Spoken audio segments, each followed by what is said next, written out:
When I say treat your ears, I'm kind of buzzing. I'm literally 2 hours from my first listen on these new Audeze's. My brain's spinning.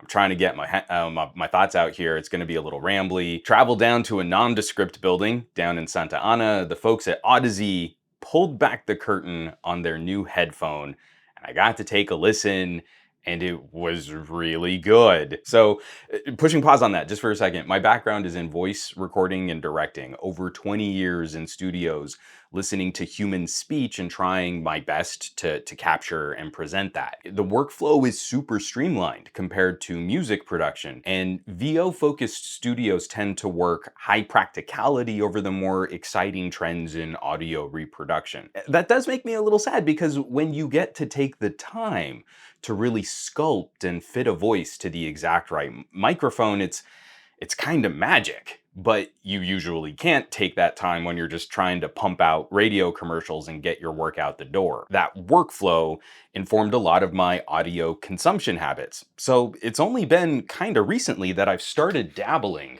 with nicer consumer consumption gear and straying into that audiophile territory. But you don't care about all this. Okay, what Audeze has done here is really stinking interesting. This is a great story. The CRBN are born out of a medical collaboration with UCLA. The partnership was incredibly specific. Could an audio manufacturer design a pair of headphones to help calm patients down while they're getting an MRI scan? This is a ridiculous challenge on two parts. One is the acoustics. Being in an MRI machine is one of the loudest man-made environments you can be in.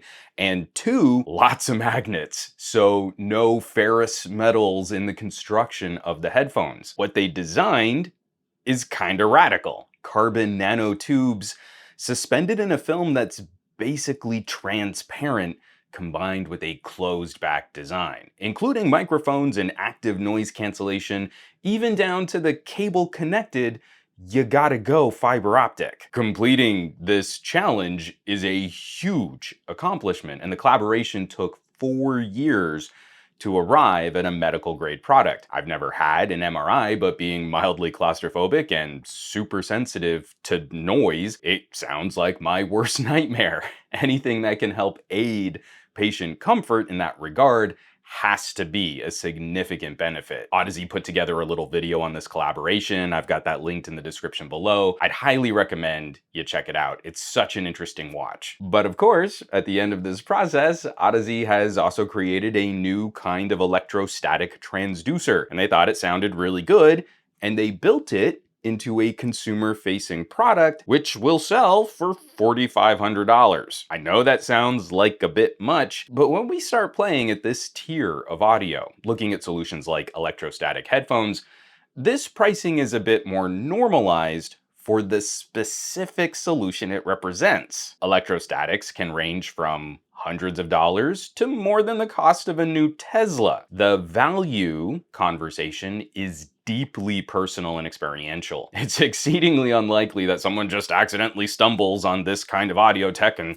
just throws a bunch of money at it. This is usually an option explored after someone has traveled down their audio path for a little while. I mean, I can ramble on and on and on about this, so if there's interest in a follow-up, I can break down these different audio technologies in a bit more detail in a future video. Just drop me a comment. No, I'm getting to the point. Short story long, Audeze is known for planar magnetics. They took up an extreme challenge to produce a medical electrostatic headphone, succeeded, and now they're selling their first consumer version of this audio tech. And it sounds real good. The CRBN are open back, lightweight, surprisingly lightweight. I had them on my head for less than an hour total, but I really liked the fit, and I think they'd be wonderful long listening headphones. The sonic characteristics are airy, spacious, and fantastically articulate.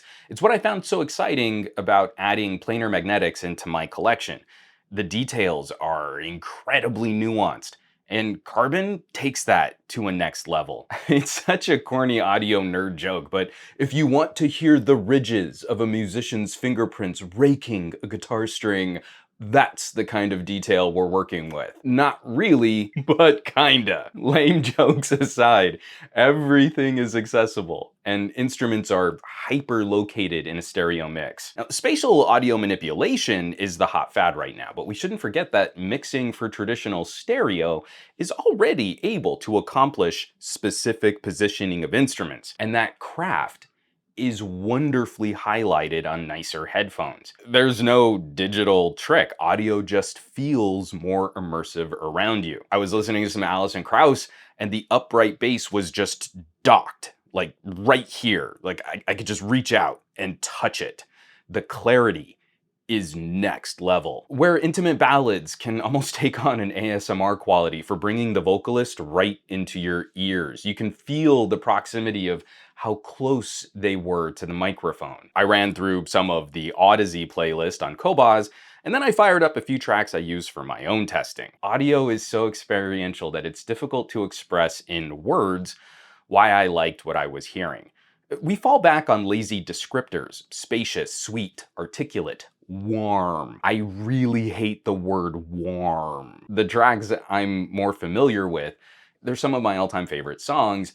I know what I'm listening for. I know what they should sound like, and I can very quickly hear when a headphone is influencing the reproduction of that song. Everything I played on the Carbon sounded like what I thought it should sound like, but it sounded more like what I thought it should sound like. That's a terrible way to describe a sublime audio listening experience. The 2009 remaster of I've Just Seen a Face by the Beatles, that beautiful old school hard panning of instruments, the overdubbing, McCartney's non-auto-tuned vocals cutting right through the middle, the Carbon just wonderfully recreating that almost Johnny Cash kind of freight train vibe. It's silly, but headphones can almost transport you to the studios that these tracks were recorded in. Now, I had to fire up Killing in the Name of by Rage Against the Machine. It's a song I feel is a near perfect time capsule representation of 1990s music production. Specifically, that moment. 40 seconds in, where we've built up some pressure, De La Roca hits us with Killing in the Name of, and then the guitars carry the theme. If that moment doesn't give me goosebumps, then there's something seriously wrong with your headphones. The mix on those guitars is razor wire sharp, like almost perfect sine waves of grungy distortion, but they can be surprisingly fragile if you slather on too much bass. The Carbon brought all of that out. Just gobs of detail. I think I actually audibly giggled when that hit. It was not my most dignified moment in front of the Audeze guys. From what I understand, having so little experience with electrostatics, bass can sometimes be an issue for how these drivers physically move air to create sound. The Carbon likely wouldn't be anywhere on my list for those folks who want the heaviest skull rumbling. That's not what these are about. There was a familiarity here, having listened on a couple of other Audeze products with planar magnetics, where the low end is full, it's rich, it's detailed, it's articulate, but there's tons of room for all the other instruments. Bass and sub-bass will not take a starring role here. It's full, but it's not gonna roll over the mids. They're more musical than that. Fired up some Daft Punk, Lose Yourself to Dance, which almost feels like it was mixed to create that boomy bass sound on floppy subwoofer cones. On some cans, that club dance low end is just a steamroller. It just squashes the whole track. On something more nuanced, the song almost feels like it's vertically mixed in my brain. Like there's a basement of bass and it's just a little further away, while Nile Rodgers' guitar work is right at eye level, and then Pharrell is on the second story above you, kind of serenading you from above. All the pieces fit together on the Carbon for something sweet and playful in a modern disco pop funk kind of way. And I could go on, but that's about where I should start wrapping this up. There can be a derisive tone people use when talking about audiophile. I think it makes a lot of audiophiles defensive. which also encourages some of that gatekeeper vibe you can find in headphone and speaker communities. A broad range of consumers take audio as the complementary entertainment. You use music to soundtrack another task or to distract from your work. That's a different conversation than when we want to make music the focus of our attention. What you like in terms of audio reproduction is deeply personal down to the unique biology of your ear canal. So it's easy to feel like this is all snake oil. That audiophile is a euphemism for a grotesque exercise in overspending on luxury. It reinforces that casual and lazy techie commentary about how average consumers can't even hear the difference, or people don't care about premium audio, when we actually have some decent scientific studies to support the idea that something happens in our brain when we consume higher quality audio. And every streaming audio service online now is looking to spruce up the quality of their streams. That didn't come from techies.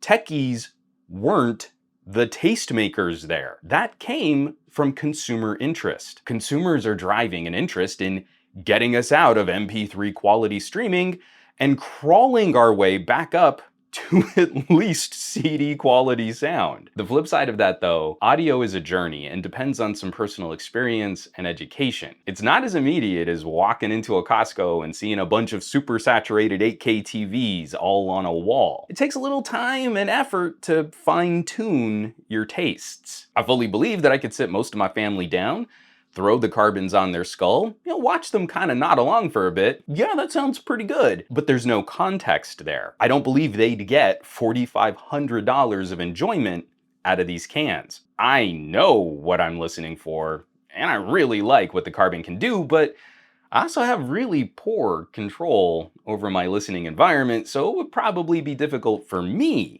to really get $4,500 of enjoyment out of these headphones. But those are two entirely different conversations. So I guess the idea I'm getting at, or why I might be trying to defensively preempt some of those comments, the notion of value or worth is not entirely summed up in the way that we talk about consumer electronics. If I'm glowing about the carbon, it's not an attack on your AirPods Max or your Sony XM4s. It's about highlighting the strengths and weaknesses of using the right audio tool for the right audio job based on your audio tastes. Headphones aren't one thing. They aren't judged on a single spectrum of badder and gooder on one fixed price graph. I wouldn't take the carbon on an airplane. It's the wrong option for that environment. And just like I talk about phones and how I get really cranky about the way that we discuss them in one generic category of price, I kind of wish we could open up the nuance of all of our consumer electronics just a little bit. I mean, not just acknowledging right tool for the right job, but also kind of opening up our minds a little bit to some of the niche players in every hobby. There's an enormously wide spectrum of people who own cars, from people who only take it out to commute and have zero emotional attachment to their locomotion, all the way to the people that spend an insane amount of money building cars that they're only going to take to a track to go and race around in loops, with an enormous spectrum in between those two types of consumers. And in this metaphor, carbon isn't even at the price tier of that extreme enthusiast. They're kind of more like in here somewhere. I think what Audeze has done here is kind of wonderful. With some experience and appreciation, this is a tier of audio product that by its inception is specific, and it's a little on the boutique side. But it wasn't a vanity project just to make expensive headphones for rich people to flex being rich. The technology came first from a human need, a medical need. It was an incredible engineering challenge and resulted in a beautiful consumer-facing solution too. I really can't praise that enough. I think there's something really special here. I'll of course leave more info on the Audeze Carbon down below. The press release is just going live today, and I would highly recommend checking out the video that Audeze put together on the creation of this headphone. It's about 5 minutes long, and it's a terrific story. I mean, I think it's a great watch. Link below, go check it out. Now, As always, thanks so much for watching, for sharing these videos, subscribing to the channel. Supporting your favorite content creators has never been more critical than it is today. So I greatly appreciate those of you who are. You're out there, you're checking out those links down below, you're maybe shopping a little merch. That kind of stuff really does help keep production rolling on this channel. Full list of all of my affiliates and partnerships on SomeGadgetGuy.com, or you might consider, just maybe, checking out the list of names scrolling by on your screen from my Patreon, patreon.com/SomeGadgetGuy. This list represents basically the coolest tech pals on the internet today. They get exclusive access to my headphone and my camera deep dive reviews. They're basically the coolest tech pals on the web, so I hope you'll check them out. Now, you know you can find me around the rest of the internet at SomeGadgetGuy on the Twitters and the Twitch and the Facebooks and the Instagrams. And I will catch you all on the next video.